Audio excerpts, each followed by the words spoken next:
আপনারা যুবলীগের ছাত্রলীগের ক্যাডার হতে পারেন, কিন্তু আপনার বেতনটা আওয়ামী লীগের পকেট থেকে কোনো ব্যক্তি বিশেষের পকেট থেকে দেওয়া হয় না। আপনাদের আপনার বেতন দেওয়া হয় এদেশের দুটি মানুষের কৃষক শ্রমিক জনতা আমার আপনার পকেট থেকে ট্যাক্সের পয়সা থেকে।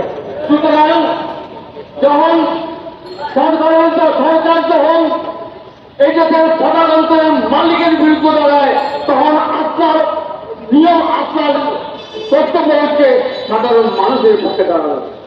দেশপ্রেমী সেনাবাহিনীর ভাইদেরকে বলবো, আপনারা বিতর্কিত হন, এটা আমরা চাই না, কিন্তু বিতর্কিত হয়ে গেছে।